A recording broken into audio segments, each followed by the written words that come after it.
Fala galera, boa noite a todos aí, tranquilos? Vamos começar mais um bloco de lives da Ampere, dessa vez com a temática Meio Ambiente no Judiciário Executivo. Nosso convidado de hoje é o Rafael Timbola. Ele está para chegar aí daqui a pouco com a gente e vai trocar uma ideia sobre perícias ambientais. A gente vai estar discutindo um pouquinho aí o que é um perito, o que é um assistente técnico e qual a função do próprio Judiciário, Ministério Público, enfim. O Rafael já está pedindo para entrar aqui na live, eu vou adicionar ele. Vamos ver se vai entrar.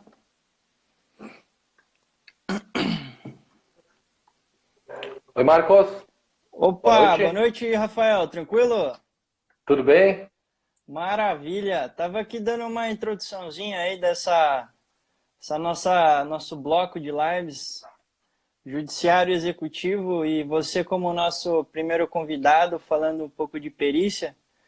Então, primeiramente, boa noite a você. Mais uma vez agradecer a você ter aceitado o nosso convite e estar compartilhando um pouquinho aí da tua experiência, tua vida profissional e vamos tentar inspirar tanto os engenheiros ambientais que já estão formados, quanto os que estão na universidade que vão assistir o nosso conteúdo. Então, Rafael, queria deixar a palavrinha aí contigo, cara. Se apresenta e vamos bater um papo. Legal. Bom, Marcos, eu que tenho que agradecer aí a confiança de vocês para eu poder falar um pouquinho dessa área aí, que é bastante interessante, principalmente para nós da área de engenharia ambiental, né?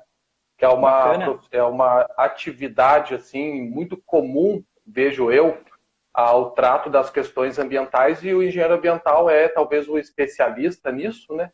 Então, acho que é uma área assim que o engenheiro ambiental deve aproveitar, porque assim, eu acho que ela é moldada ou o engenheiro ambiental é moldado para ela. Então, eu estou muito feliz de estar aqui, de falar diretamente para colegas, sabe? Porque Maravilha. assim a gente pode talvez encurtar um pouco o caminho aí para o pessoal, falar um pouquinho do que a gente já passou, né? E talvez realmente inspirar aí o pessoal e ter a noção que essa área é para nós, ela foi feita para nós e que outros já trilharam e que podem talvez ter mais segurança aí para, quem sabe, né, no futuro próximo aproveitarem as oportunidades na perícia ambiental. Ótimo, excelente. Rafael, dá uma introduçãozinha, um pouquinho da tua história. O que te fez seguir por esse caminho, ter digamos assim, esse propósito, né, de focar meio na perícia e tal? Pois é. A perícia, como eu disse, cara, assim, a perícia ela é muito comum ao engenheiro ambiental, né? Porque ela tem uma visão holística das coisas, né? Então, veja, perícia existe em todas as áreas de atuação, né? Não seria diferente na área de engenharia ambiental. Né? E como pode ser N tipo de casos, né? Com danos ambientais, o engenheiro ambiental ele é um profissional que já sai da graduação bastante qualificado para isso. Agora, eu tive na graduação uma disciplina chamada perícia ambiental que me auxiliou muito a eu entender como era a perícia ambiental e a partir disso eu entender que aquilo era para mim, né? Que servia no meu perfil, que eu tinha perfil para aquilo. E a partir disso daí eu fui de atrás. Claro que eu tive que transcender ao que eu adquiri de conhecimento na disciplina, né? Não se restringiu ali só. Embora que a disciplina foi boa, assim, a gente inclusive saiu a campo, fez análise para produzir um laudo simulado e tudo mais, mas eu vejo assim que o que eu aprendi depois, quando eu passei a atuar, foi muito mais relevante do que simplesmente aquela matéria. Mas aquela matéria em si já me abriu as portas, né? E depois aí, profissionalmente, a gente pega alguns detalhes que só profissionalmente a gente consegue, né? Vamos dizer Com assim. certeza, é. É. Com certeza, com certeza. Cara, então vamos tentar entrar naquela pautinha que a gente combinou, né? Acho que Isso, primeiramente, só falar rapidinho, o Flávio, que era o nosso responsável esse bloco, hoje ele teve uns assuntos pessoais aí, por isso que eu tô trazendo essa live aqui para vocês, mas ele vai estar de volta aí nas próximas.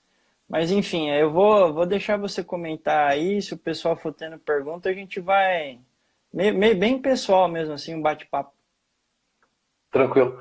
Eu vou buscando aqui as perguntas também, daí para tentar ajudar o pessoal nas dúvidas. E o Flávio tinha me passado a pauta, eu tinha selecionado, e mais ou menos eu fiz até um roteiro para eu seguindo aqui. E aí eu Uhum, vou ir falando, então. E deixa eu beleza. só fazer um esquema aqui que eu vou, para eu conseguir acompanhar também as perguntas, porque aqui no celular, aí qualquer coisa a gente vai depois passando as perguntas de novo, e tu Isso. me auxilia daí, viu, Marcos? Eu vou Mas anotando aqui, assim, pode deixar. isso, vai anotando qualquer coisa assim, que tu vê que né, para poder responder. Mas viu, Marcos, e claro, é um bate-papo assim, até para a gente se conhecer, enfim, né? Acredito que tu seja engenheiro ambiental também, né? Em que Também, lugar isso. que tu tá, Marcos? Tu tá onde? Tu tá no norte? Em que lugar? Eu tô no norte do Paraná, Em que lugar? Em que cidade? Londrina, os pé Londrina, ah, vermelho. tá. Certo. E você, cara, você tem um sotaque Então, mais sulista, né? eu tô em Passo Fundo também, no norte do Rio Grande do Sul daí, né? Ah, Então, bacana. eu me graduei aqui em engenharia ambiental, fiz mestrado aqui e estou terminando meu doutorado, tudo na minha instituição, na nossa instituição aqui, a Universidade de Passo Fundo daí, que é uma Puta, universidade. tá numa trilha aí, velho. Estou finalizando agora, mês que vem eu defendo a tese e já estou aí como professor também um período, enfim. Estamos aí nessa lida também. E isso nos ajuda bastante na área de perícia ambiental, uma Aham. vez que redigir laudos e fazer a própria investigação, muitas vezes tu pode estar aplicando alguma técnica de investigação científica, né? O método científico ele se aplica muito. Então isso é um perfil já bastante interessante que a gente vê que muitos engenheiros ambientais vão para mestrado, mesmo doutorado, né? Tem muita gente que vai. Então isso já adquire essa habilidade que é bastante interessante. Com Então, nesse certeza. roteirinho, cara, que eu tinha preparado assim, para vocês, só para me apresentar, né, o meu currículo um pouquinho, eu estou terminando o doutorado agora. Eu sou perito judicial desde 2013 aqui no estado do Rio Grande do Sul, que é o perito, então, cadastrado junto ao sistema para prestar serviços para o sistema judiciário, né? Essa seria, então, a figura do perito judicial.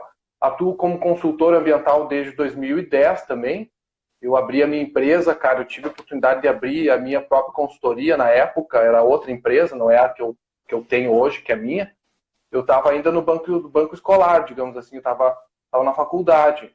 Então, no Aham. último semestre, eu abri ela e fiz estágio nela. Foi bastante interessante, eu atuei com ela aproximadamente por 8 anos e meio, quase 9 anos. Foi um período assim onde eu adquiri o conhecimento prático que eu posso hoje oferecer para os colegas, né? Porque a perícia ela é muito prática, né? Mas também o que a gente aprende lá na consultoria ambiental nos auxilia muito, sabe, Marco? Uhum. Então, isso aí dá uma bagagem bastante interessante e a atuação, o engenheiro ambiental precisa estar sempre atuando, né? E daí atuei como professor também e as áreas de pesquisa que eu atuo, cara, era geotecnia ambiental daí. Ah, que Então, legal. a pesquisa ambiental, a Geotecnia. pesquisa que eu fiz sempre foi investigação e remediação de áreas contaminadas, sempre nessa área.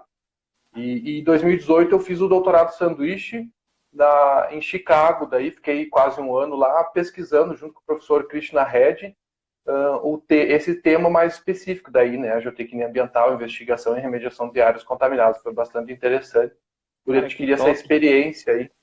Foi bem legal.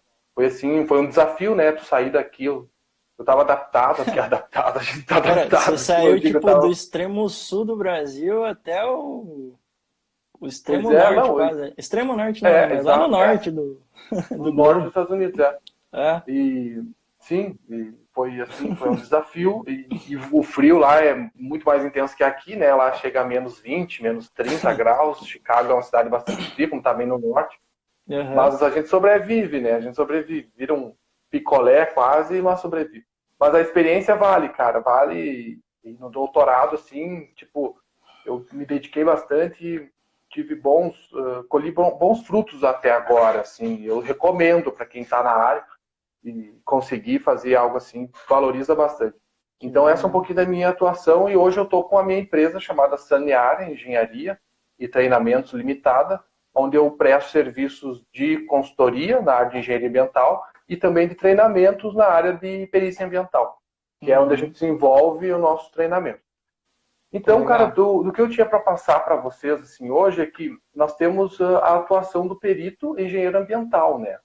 Então, temos primeiro a atuação do perito judicial, né? Que é aquele que se cadastra no sistema. Eu não sei se tu já está cadastrado. Rafael, esse ganchinho aí que eu queria te falar. Por exemplo, aqui no Paraná, que é onde eu tenho o meu cadastro, o nosso sistema chama CAJU, que é o Cadastro de Auxiliares da Justiça, que aí quando tem alguma causa, você é chamado pelo sistema do ProJude, que eles chamam. Aí no Sul, qual que é esse trâmite aí? Qual que é o nome do sistema de vocês e tal? E se você também só atua aí no Rio Grande do Sul ou já tem teu cadastro em outras áreas aí do Brasil? Eu atuo só aqui, viu, Marcos? Me cadastrei aqui em 2013 e atuo só aqui. Me cadastrei em Santa Catarina uma vez também, mas eu não sei se eu cheguei a concluir, nunca fui chamado por lá. Mas eu vejo assim que se eu fosse atuar em Santa Catarina, no Paraná ou qualquer outro estado da federação, eu teria que pedir o visto do CREA, né, para eu poder emitir a RT lá naquele estado. Mas não me impede de eu fazer o cadastro, viu? O cadastro tu pode fazer. O pessoal do Nordeste, por exemplo, eu recomendo, né? Mora em João Pessoa, mora em Recife, em Natal, é tudo muito próximo ali, né? Então, quem mora, por exemplo, que nem eu moro, ou vocês também, que moram no norte do Paraná, ali, Ourinhos, aquela região ali, né? Tranquilamente, se vocês conseguirem atender ali, pode se cadastrar. Aí sim, vai variar muito, viu, Marcos? Como é que chama, por exemplo, o Código de Processo Civil, que é a lei que rege a perícia no Brasil, né? A atuação do perito e a perícia, fala em auxiliar da justiça. Então, o profissional que vai prestar o serviço, ele é um auxiliar da justiça. Aqui no Rio Grande do Sul, ele é chamado de peritos e intérpretes e outras especialidades, né? Então, cada estado vai ter uma maneira aí que vai estar chamando. O importante é você identificar ou por perito ou por auxiliar da justiça e proceder ao cadastro, né? É assim que se torna perito judicial. E é importante dizer que uma vez que a gente se disponibiliza para o sistema para que a gente possa prestar um cadastro, um serviço, né? A gente não é perito ambiental, né? A gente não é perito. A gente está numa condição de perito, uma vez que a gente vai prestar serviço sob uma demanda. Então, quem é perito mesmo é o perito oficial, o perito criminal. É aquele que passa em concurso público para poder exercer a função de forma efetiva, né? De forma oficial, que é o perito oficial. Nós somos profissionais aí cadastrados num sistema informatizado que a própria legislação, o Código de Processo Civil discriminou lá que deveria ser feito dessa forma, e a gente fica disponível lá na nossa atribuição, a partir da nossa atribuição, para poder prestar o serviço.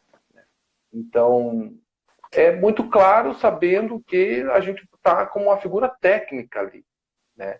Uma vez técnico, eu vou prestar os meus serviços técnicos, não vou prestar serviços jurídicos. Então, a gente já desmistifica um pouco do medo que as pessoas podem ter em estar prestando serviço para o sistema judiciário, né? E achar que pode estar tendo que analisar questões jurídicas. E não é o fato, né? Porque o juiz ou o sistema como um todo, vamos pensar no sistema, vai estar solicitando a figura de um técnico, não a figura de um jurista, né? E o técnico justamente é necessário para trazer a imparcialidade ao processo, uma vez que só a verdade técnica pode trazer à luz aquele problema, pode trazer a solução para aquele litígio entre duas pessoas, duas empresas que vai ou mais dar o respaldo para a decisão do juiz. Que vai dar o respaldo da decisão do juiz, exato. E não é o único respaldo, é importante também a gente dizer, porque a prova técnica é uma das provas admitidas como meio de provas no processo legal.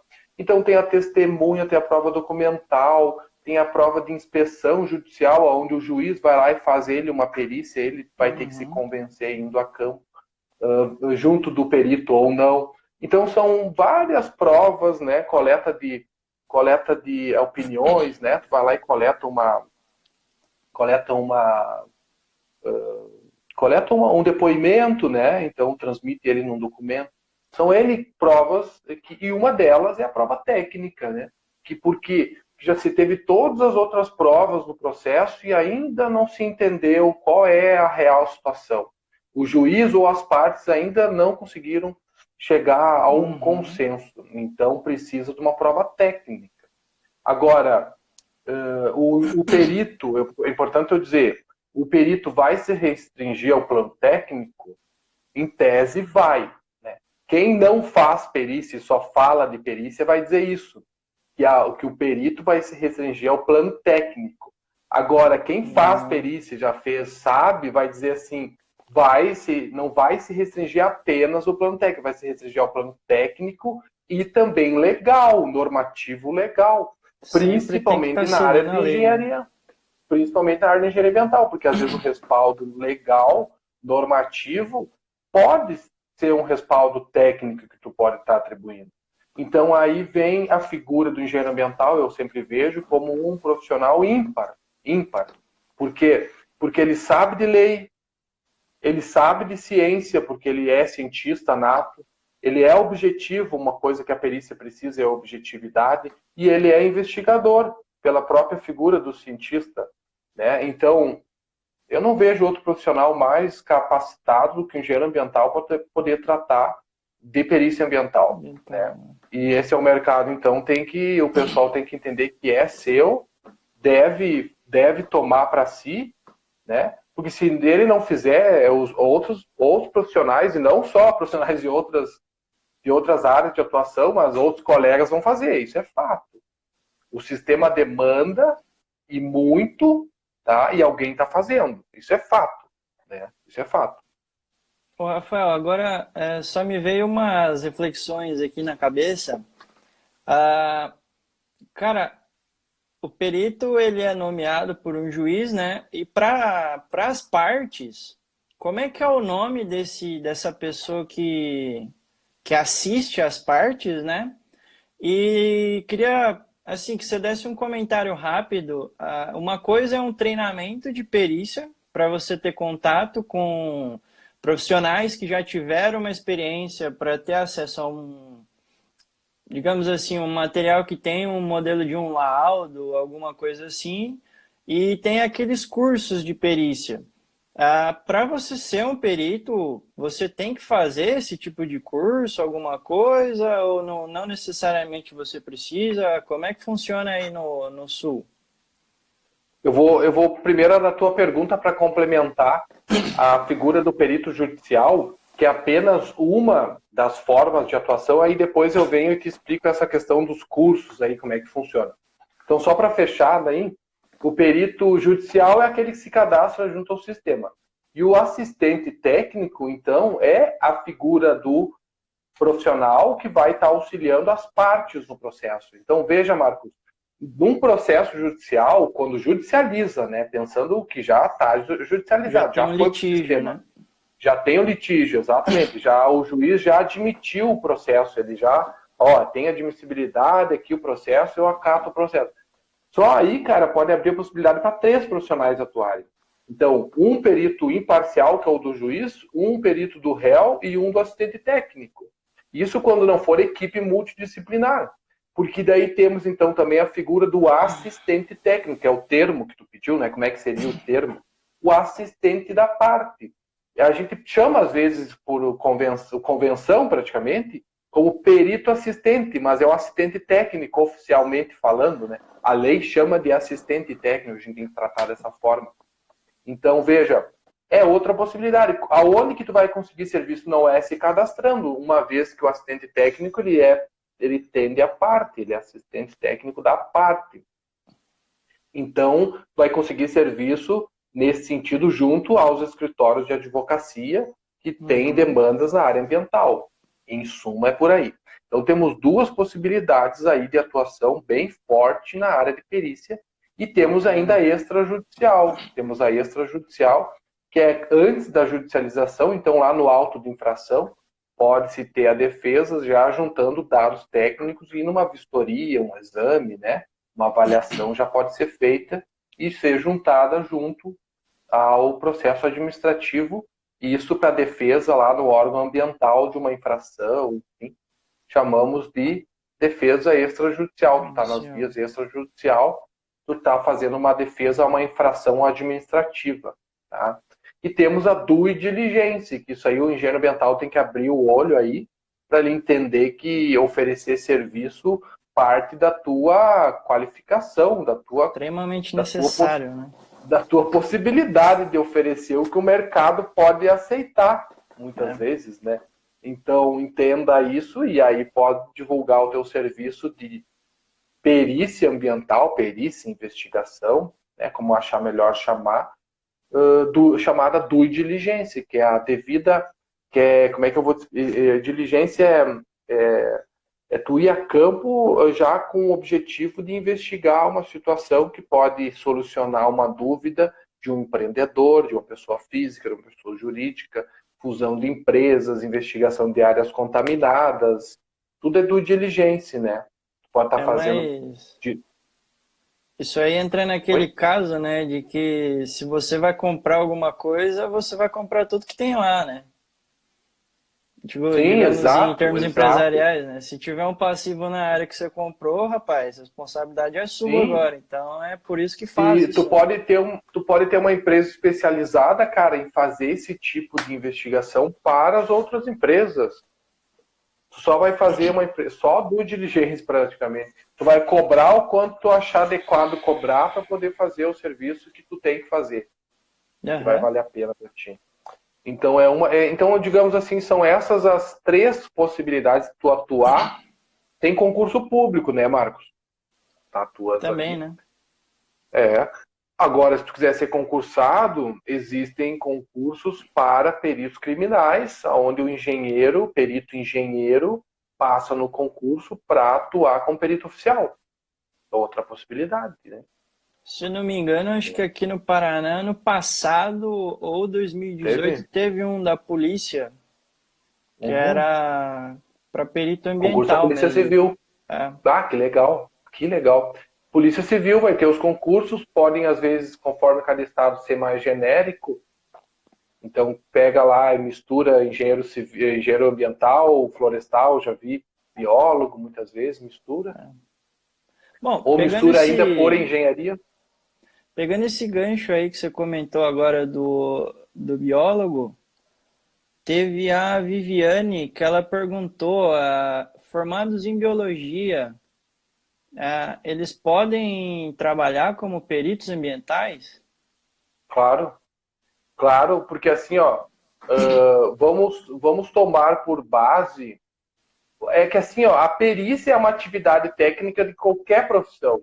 Né? Lá na engenharia, no rol de atividades da 1 a 18, lá tem uma lá que é a exame, avaliação e perícia na área de engenharia. Assim vai ter também na área de biologia, assim tem na área de medicina veterinária, tem em todas as áreas. Via de regra, a gente toma por base o que o tribunal aceita como profissão para o cadastro. Né? É muito plausível a gente dizer, o que o tribunal aceita, todos os tribunais aceitam biologia, uma profissão bastante consolidada. Via de regra, depois de 2015, com o novo Código de Processo Civil, todas as profissões são aceitas, todas. Não só as profissões bacharel, mas os técnicos, tecnólogos e bacharéis. Tá? Todos eles podem. Tá? Então, vejam, eu tenho selecionado do estado do Rio Grande do Sul, não tenho do Paraná, de São Paulo e de Goiás. Todos eles aceitam esses profissionais assim mais básicos, técnico, tecnólogo em meio ambiente, bacharel, engenharia ambiental, biologia, tranquilo. Então, quando for te cadastrar, tu vai cumprir as exigências daquele tribunal. Muito provavelmente, né, o que vai ser exigido? A tua qualificação, a prova, né, que é o teu diploma, e o registro no conselho de classe. Só. O Rio de Janeiro pede 2 anos ativo, pago, em dia. O Rio de Janeiro pede 2 anos de formado lá, bem tranquilo. Tem que estar 2 anos de formado pagando o sistema, pagando, né, o conselho de classe. Daí essa é a única restrição. E o Rio também pede um curso, tá? E aí eu venho e volto aqui que eu até anotei, que eu não esqueci, Olha do só que curso, tá? interessante, ó. Tá? E o Rio de Janeiro é o único que eu analisei até agora que pede um curso que preferencialmente, está escrito assim, seja ministrado pelo próprio tribunal, se não me engano, com 21 ou 31 horas de carga horária. Tá? Mas ele ainda fala preferencialmente. O estado do Rio Grande do Sul não pede curso algum. Então é um mito a gente achar que precisa ter um curso, eu tenho que ser especialista para ser perito. Não, o perito em si já é um especialista daquela área que ele vai tratar.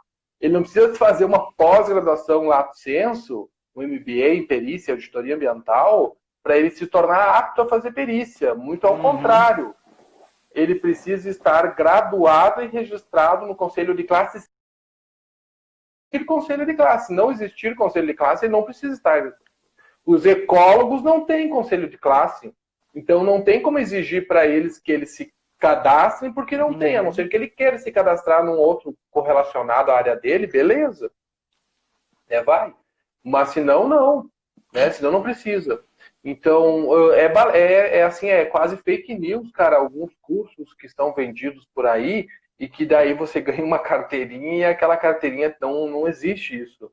Pelo menos na área ambiental, não. Pode ser que em alguma outra área possa já ter havido algum acordo com o judiciário e que tem que passar por um crivo de um curso, tá? Ou então, por exemplo, na área grafotécnica, que é, por exemplo, que tem que estar graduado, tem que ter um nível mínimo de graduação e aí adquirir aquele conhecimento para poder dizer, ó, eu tenho, aí beleza, tem que ter um curso.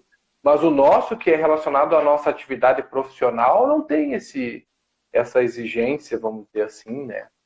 E aí é um mito, né, cara? Então o pessoal não faz perícia porque acha que tem que ter um curso. Aí faz uma especialização, talvez nunca dizem lá para ele. Depois vê que nunca vai usar, né?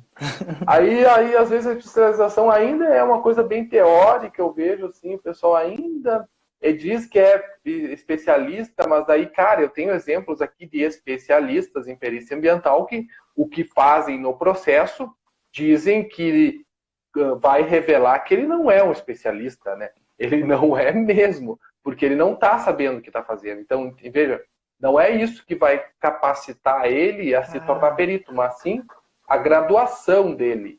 Essa, a partir das prerrogativas que o diploma lhe conceder, você vai atuar com uma atividade profissional, ponto. É isso que pega. Então, assim, lá no Código de Processo Civil, a não ser do Tribunal de Justiça do Rio de Janeiro, que exige 2 anos de formado, qualquer outro estado, você se gradua, cara, se registra no conselho de classe e toca a ficha na perícia. Vai pegar lá o troço, lá nem sabe fazer. Nunca teve noção de... mas é assim. Ô, Rafael, deixa eu pegar um gancho, cara, que eu acho que vai ser muito bacana agora. Você já até comentou aí na tua fala que às vezes muitos peritos novos cadastrados nos sistemas, eles têm muito medo de fazer, né, uma perícia. E assim, o profissional, ele é o cara de confiança do juiz. Então, acima de tudo, o juiz vai confiar na tua palavra. Aí eu queria ver a tua opinião, que aqui no Paraná nós temos o que a gente chama de assistência jurídica gratuita. Vale a pena você fazer as suas primeiras perícias de graça para pegar a confiança do juiz? E agora me lembrou uma outra situação. Em termos, além de você fazer um cadastro no sistema, quão bom é você imprimir o seu currículo, ir nas varas cíveis e entregar pessoalmente para o juiz ou para o assessor do juiz para que ele saiba quem você é, conheça a tua cara e tal. Sim, entendi. Então vamos por partes, vamos ver se eu consigo desmembrar. Essa que é uma pergunta bastante comprida. Então vamos lá. Primeiro, tu vai ter que ter o cadastro. É importante tu ter, porque tu está respaldado pelo cadastro. Então, faz o cadastro e, eventualmente, cara, faz o cadastro também já de forma estratégica, tá? Tenta verificar se lá naquelas comarcas, aqui no estado do Rio Grande do Sul e todos os estados, tu cadastra mais de uma comarca. E se tu puder antes verificar qual comarca tem mais ou menos profissionais cadastrados, melhor, porque tu vai estar saindo na frente, né? sabe, tá a comarca ali do lado, não tem nenhum profissional cadastrado, cadastra ali também.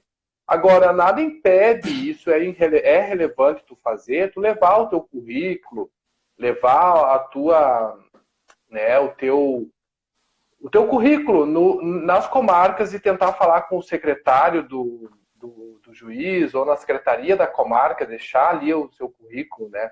Isso é plausível de ser feito, deve ser feito, é bom, porque, né, tu já está se mostrando. Eu recomendo fazer isso depois do cadastro, porque já está respaldado. Tu diz, estou cadastrado nessa comarca, já está aprovado, tudo certo, o tribunal aprovou, estou deixando meu currículo.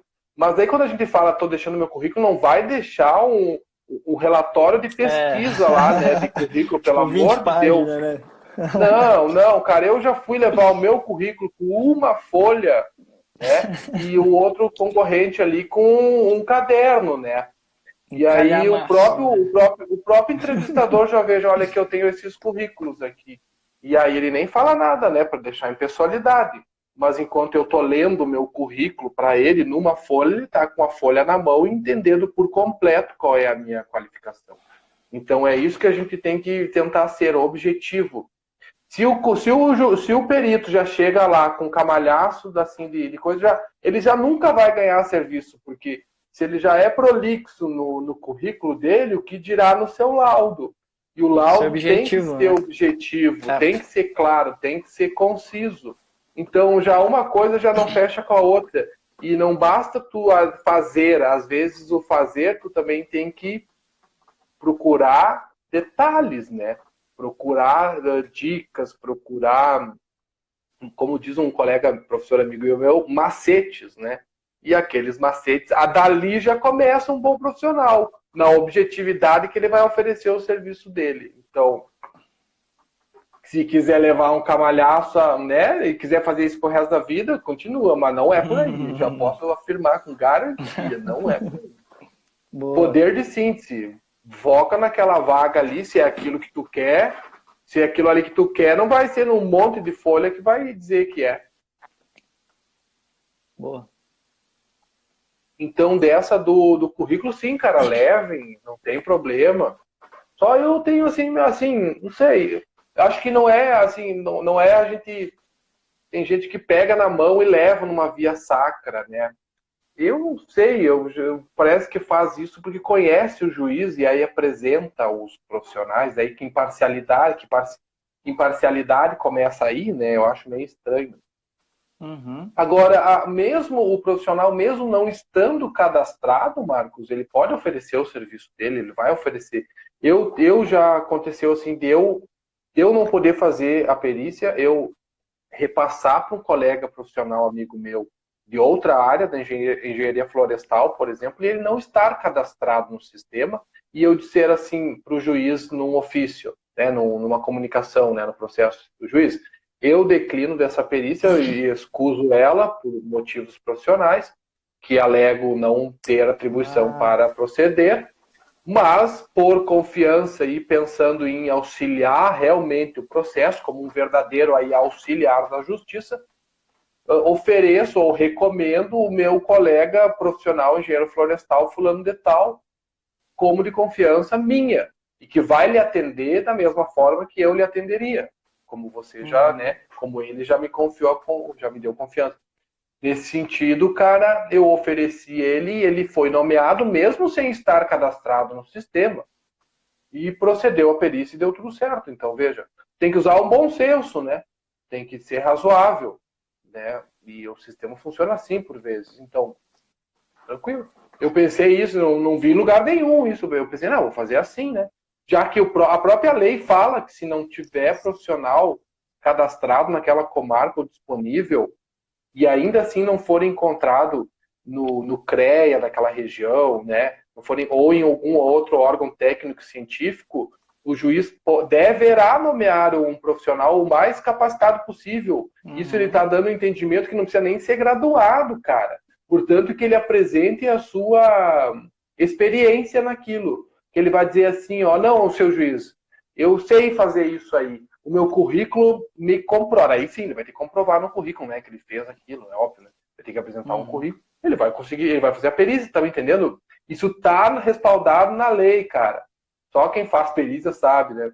Mas tu veja, então, a gente vai usando uma razoabilidade aí. Por que eu não poderia indicar o meu colega, mesmo ele não estando cadastrado, sabendo que ele é de confiança, eu sei que ele vai resolver o problema, que eu resolveria para o juiz? Bom, assim foi, assim aconteceu, cara. Então, a gente tem que usar, né, uma razoabilidade aí, digamos, e as coisas vão se ajeitando daí.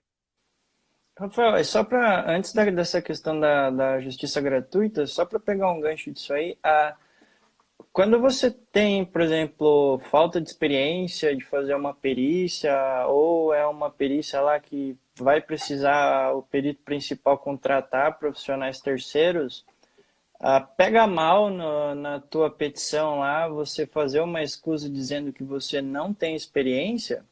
Ou seria melhor, por exemplo, você dizer que você está com um trabalho acumulado, enfim? Não, não pega mal tu dizer que não tem experiência, porque tu tá sendo honesto pro juiz, né? Tá dizendo, ó, juiz, a minha experiência não é nesse tipo de perícia, mas eu tenho experiência já em outro tipo de perícia, e tu já vai estar instruindo o juiz que, se for naquela área, tu pode estar trabalhando. Mas voltando para a JG, para responder para Legal. ti, que é importante, assim, eu fixar e determinar para os colegas engenheiros que estão nos ouvindo, que assim, a assistência judiciária gratuita é o próprio cadastro no qual tu está se colocando à disposição, tá? É para a JG. Eventualmente vai ter alguma perícia ou outra que o juiz vai requisitar que não vai ser para a JG, tá? Que tu quer pelo cadastro, que ele vai te nomear, mas que não é pela JG. É uma perícia que alguma das partes não são beneficiárias da ciência judiciária gratuita. Aí, a partir disso, o juiz vai ficar livre a tua composição de honorários. Agora, Marcos, não quer dizer que é para ciência judiciária gratuita que tu vai trabalhar de graça, até porque ninguém nem nada trabalha de graça, né? Nada funciona de graça, inclusive a ciência judiciária gratuita. Lá no, se não me engano, é o Código Civil ou a própria Constituição diz lá que nós temos direito à justiça no país, né? Sendo assim, se você não tem condições de pagar, o sistema vai pagar as custas processuais, inclusive o Estado, inclusive os honorários advocatícios, eventuais honorários advocatícios, e da perícia e dos peritos. Então, a gente vai se enquadrar a partir disso numa tabela, e essa tabela vai cobrir daí os nossos honorários relativos a perícias do sistema gratuito, da AJG. Então, a gente não trabalha de graça. Acontece que, às vezes, o valor é baixo, realmente é baixo. Aí tu tem que ter conhecimento para tu poder pegar um valor que seja viável, porque serviço de engenharia, a gente sabe, tem várias limitantes, né? Então, como tu mesmo levantou, questão de outros profissionais, outros técnicos que podem estar sendo requisitados, você é o perito principal nomeado, mas você vê a necessidade de contratar um engenheiro florestal, um biólogo. Aí, cara, e tá sendo pela JG, e você sabe que o Estado tem uma limitação de pagar, cara, não tem o que fazer. Razoabilidade. Tu vai ter que atender o Estado por um valor razoável e tu vai ter que ainda provar que o teu valor é aquele para que o Estado ainda consiga te pagar além do que ele já tinha previsto lhe pagar. Porque geralmente, nesses casos, para mim, já vem fixado o valor dos honorários. O valor da perícia. E uma vez fixado, é um valor baixo, e é dever do técnico esclarecer tecnicamente para o juiz ainda ter subsídio para pedir para o tribunal, porque não é o juiz do caso lá em primeira instância que decide. É o desembargador lá no Tribunal de Justiça do Estado que vai dizer por A mais B, embasado na petição do perito, que o juiz daí fez a petição, então o perito pede para o juiz pedir para o desembargador, para daí sim ele deferir o teu pedido de majoração dos honorários. Legal. Então não é bem assim, tu tem que estar justificado, né? E consegue, cara, eu tenho provas aqui, eu mostro no meu curso, que eu valorei, cara, olha, eu fiz o cálculo, 2.140% a mais do que o outro profissional tinha aceito para fazer uma perícia e que não conseguiu concluir. Não era colega profissional da área de engenharia ambiental, era de outra área, tá? que realmente não tinha qualificação, não tinha nem atribuição para proceder à perícia, que foi nomeado para tal, fez de forma antiética a perícia, aceitando um honorário tão baixo, fez, deu errado, daí teve que ser nomeado outro profissional chegou, cobrou um valor absurdo que não condiz, inclusive profissional daí que sim, colega nosso da profissão, com o MBA em perícia, eu mostro isso no curso, tudo. Depois eu chego e daí trago a razoabilidade e consegui da primeira perícia estimar em 2.140% a mais o valor da perícia. Então, eu sabendo o que eu estava fazendo ali no sistema, né? Eu sabendo como proceder, sabendo a minha função, né? Minha verdadeira função ali. E os outros dois não estavam sabendo, eles não souberam o que é a função deles. Né? Tanto que um aceitou por um valor que não condiz, mesmo sem tendo atribuição para proceder, chegou outro, cobrou um valor e disse que precisava fazer coisas que realmente não precisava. Aí chega o perito, que daí entende, e cobra um valor. Aí eu pude ficar tranquilo, pude cobrar um valor que eu achei que, olha, que vai dar certo. Eu quero real. E daí eles aceitaram. Difícil eles não teriam aceitado nesse sentido. Então, a gente tem que cuidar, a JG não é de graça. Quem trabalha de graça, daí sim, muitas vezes, é para dar um auxílio ao Ministério Público. Aí tem lá, em alguns estados tem, onde tu pode deixar o teu nome lá para tu fazer um assessoramento técnico. Também daí o assessoramento técnico ao Ministério Público. E tem também pago pelo Ministério Público. Daí eu não consigo assim determinar, porque pode variar muito e é importante que cada um consiga analisar caso a caso no seu estado como é que é o procedimento. Aqui no estado do Rio Grande do Sul, existe um convênio entre o CREA e o Ministério Público, onde na próprio sistema RT Web do CREA, aqui eu consigo apertar um botãozinho e dar um confirmar lá e o meu currículo já fica disponível automaticamente para o Ministério Público me nomear, entrar em contato comigo. Então, convênio, cara. É um convênio. Então, lá no meu sistema RT Web já tem lá um esqueminha lá, onde dessa forma eu consigo deixar o meu currículo disponível.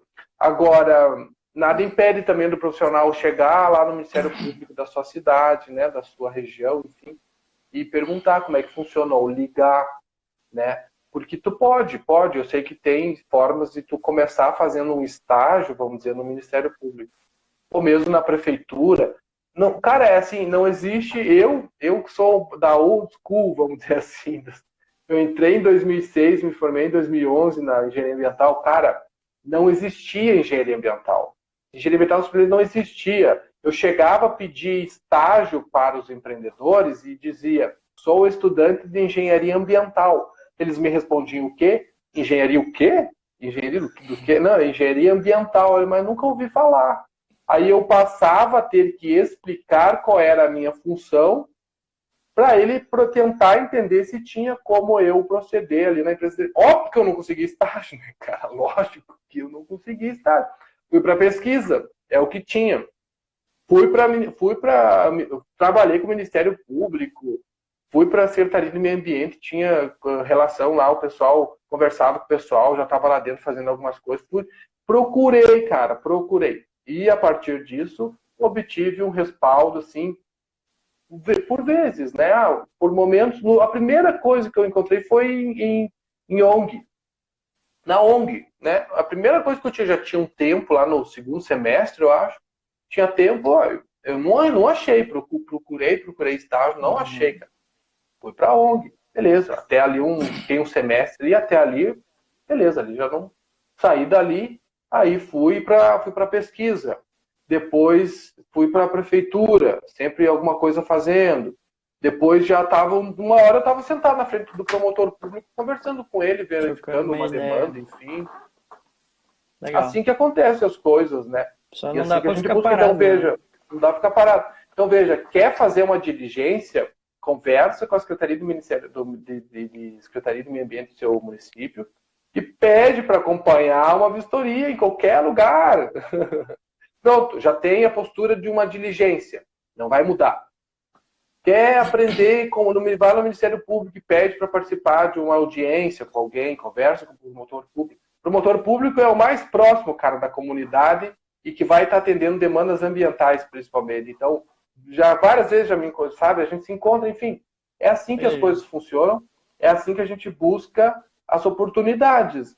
Ou se num primeiro momento a gente não encontra aquela oportunidade sonhada, mas de certo modo tu vai estar te preparando para num futuro breve, tomara que seja muito breve, tu, uma vez que identificou essas oportunidades, poder daí aplicar de alguma forma. Hoje eu aplico, cara, tudo que eu adquiri de conhecimento e de ferramentas ao longo da minha atuação profissional. E que muitas vezes, sim, daí sim, Marcos, foi uma atuação que de graça. Teve vezes que eu trabalhei pelo almoço, vamos dizer assim, né? Vamos dizer que eu acompanhei um técnico pelo almoço e estava feliz fazendo isso. Cara, Porque o que eu mas estava aprendendo, só desculpa te não tinha interromper. preço.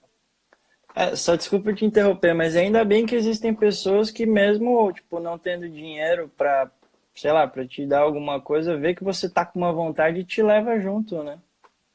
É chato, pode parecer, pode, porque quem é que vai trabalhar de graça? Mas quando a gente é estudante, né, Marcos? A gente não tem uma qualificação, não tem uma atribuição para proceder daquela forma. Uhum. Então a gente pode ou ser estagiário de alguém, ser meio que explorado, pode, mas o que tu está adquirindo de conhecimento e se a gente tem uma atuação proativa, a gente tende a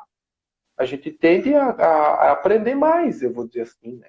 E aí, com o tempo, depois tu vai podendo atuar de outra forma, de uma forma mais objetiva. Por quê? Porque tu já passou por aquilo. Cara, eu passei na graduação, eu ajudei a organizar a empresa júnior, eu participei de DA, eu fui presidente de turma, eu fui de colegiado discente, tá? Eu participei do colegiado discente, eu fui do DA, representante do DA, representante da engenharia ambiental e representante do doutorado, do doutorado no discente. Ou seja, tudo isso me prepara de alguma forma. Pode parecer que não, mas me prepara.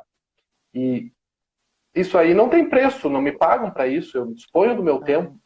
Ô, Rafael, Enquanto meus colegas estavam já faturando o que o engenheiro ganhava, eu estava no mestrado ganhando R$ 1.000, né?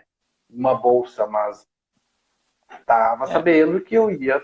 um dia, né? Ô, Rafael, aí só A gente pegando esse espera. gancho, cara, acho que já até, isso aí já até responde a dúvida da Nara Lima, que ela perguntou, recém-formada, como que ela faz, não tem currículo.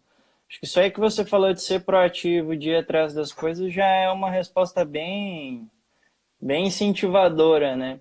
E eu acho que dá pra gente pegar um gancho aqui, porque agora tá faltando 15 minutinhos só, daquela questão que a gente estava na nossa pautinha das principais áreas de atuação, né, do conhecimento e algumas ferramentas que o perito pode usar, né? Que você fez toda essa Legal, introdução bacana, e eu acho que dá pra gente dar um apanhado nisso.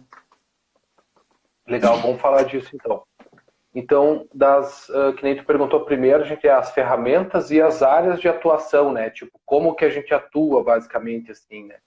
Eu vou dividir primeiro as áreas de atuação, cara, eu vou ter que dividir ela em grandes grupos para eu poder explicar, porque, como eu disse lá no início, ela é muito abrangente ao ponto que um litígio que está num processo judicial pode ser qualquer coisa, qualquer coisa.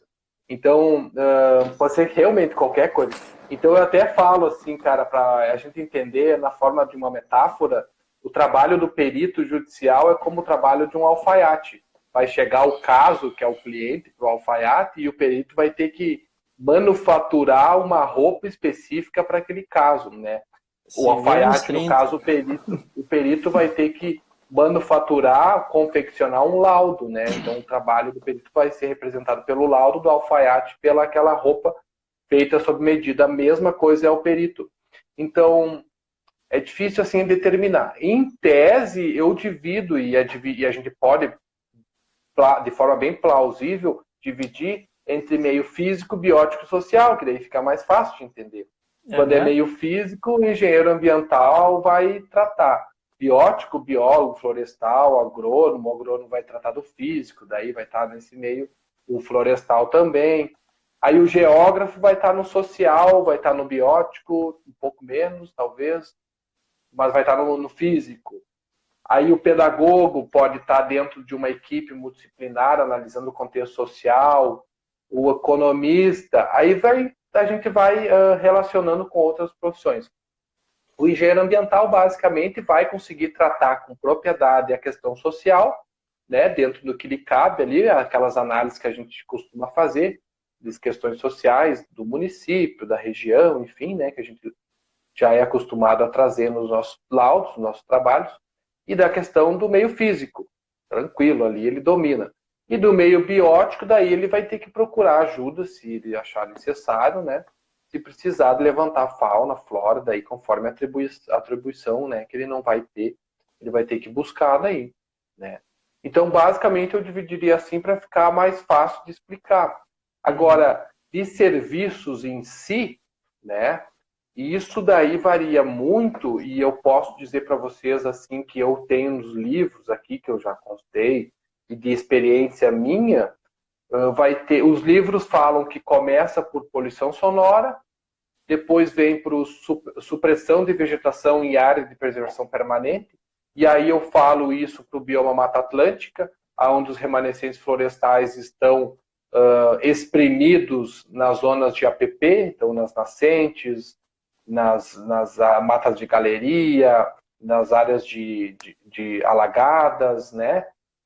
Na beira de córregos, nas várzeas, aqui a gente chama de banhado no Rio Grande do Sul. Então, ali vai estar a perícia, porque aqui vai estar a perícia porque ali é o remanescente da Mata Atlântica e é ali que o pessoal vai tentar suprimir para aumentar um pouquinho o pedaço de terra. Então, é ali o que eu mais vejo, né? Tem de resíduos sólidos, que eu já fiz, mineração muito, tá? E olaria muito, né? Então, antiga extração de argila. Então, é N tipos de...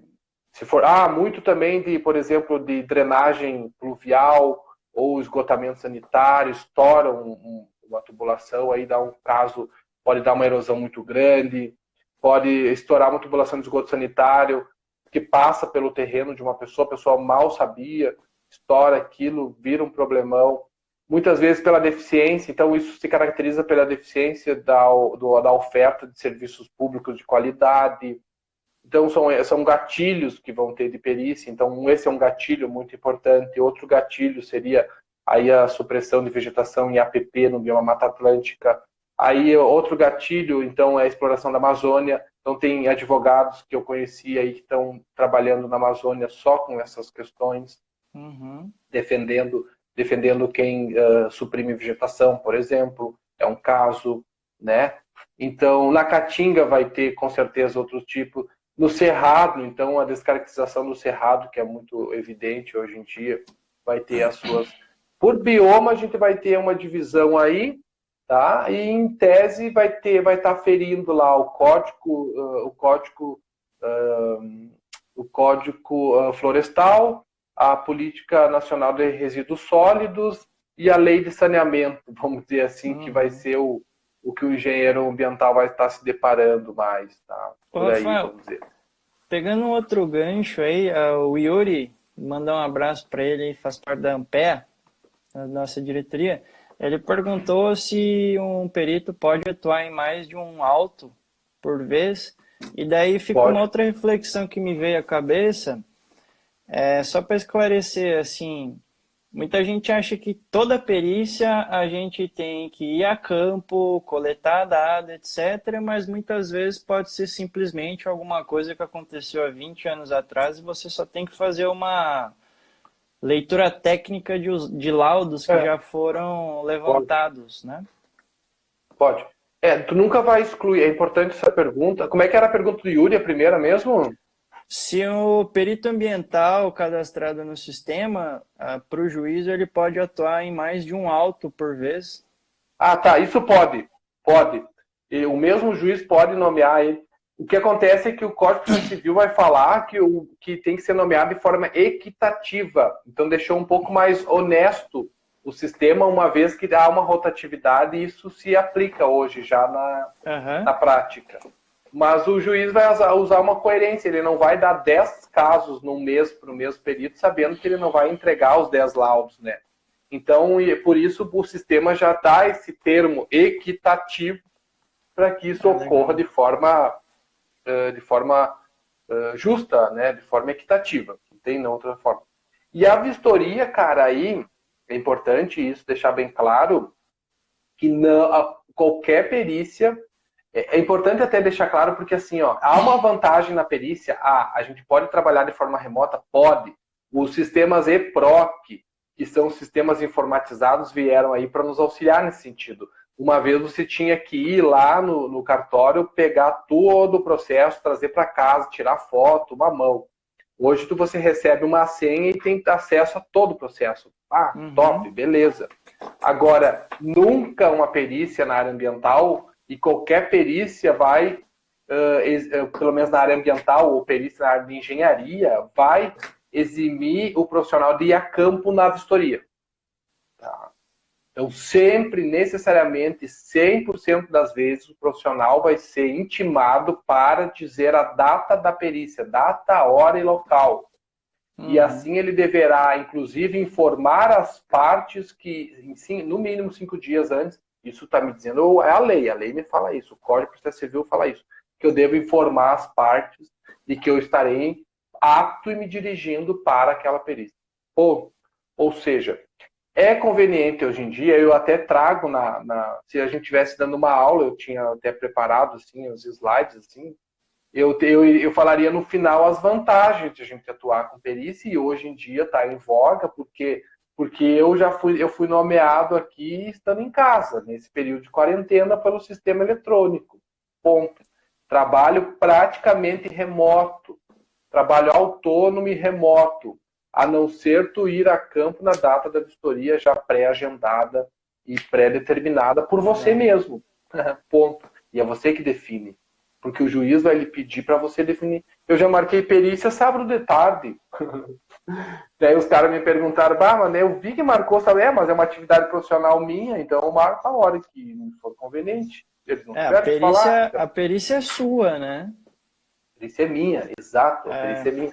Ela é a minha. Eu tenho, por isso que é bom. Outra vantagem de atuar com perícia é a autonomia que você tem. Eu tenho autonomia para desenvolver o meu laudo, entendeu? Eu justifico técnico e cientificamente através de um artigo científico, de uma lei, de uma norma técnica da BNT, da STM.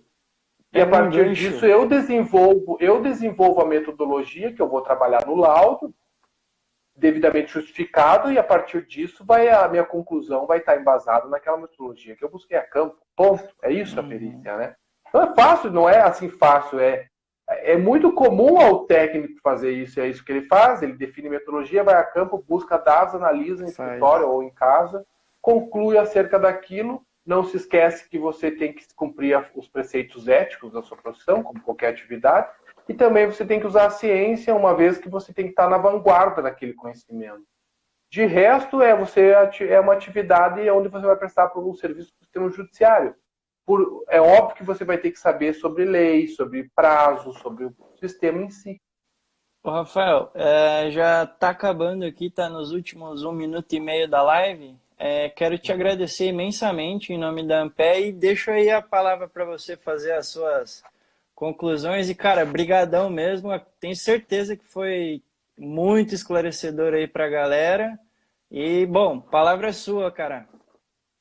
Que bom, cara, porque assim, a gente tinha previsto um cronograma ali, acho que deu para ver tudo, né? Opa. Até os casos, alguma coisa que a gente conseguiu trazer. Cara, eu fiquei muito feliz pelo convite, porque falar para os colegas assim, nossa, eu me motivo, eu já sou motivado a falar de perícia porque é a minha paixão, assim, praticamente, de vida. Agora, para os colegas engenheiros ambientais, acho que eu nunca tive a oportunidade tão próximo de falar, que é uma associação de colegas engenheiros ambientais. Eu sei da relevância do pessoal do Paraná, tanto na Associação Paranaense quanto a de vocês aí do Norte. Então, eu me sinto lisonjeado de estar podendo falar diretamente com vocês e me coloco à disposição a qualquer momento de ajudá-los no que for necessário na área de perícia ambiental. Também digo para ti, Marcos, e para o pessoal, que a gente está fundando a ABRAPA, a Associação Brasileira de Perícia Ambiental, e a gente já convida vocês a fazerem parte a gente tem uma proposta bastante interessante, onde a gente vai agremiar os profissionais e qualificá-los e também prestar, e também oferecer os serviços dele para a sociedade. Oferecer os serviços profissionais para a sociedade. Obrigado, Marcos, e Valeu. pessoal, estamos aí. Muito obrigado por tudo. Obrigado. Um abraço.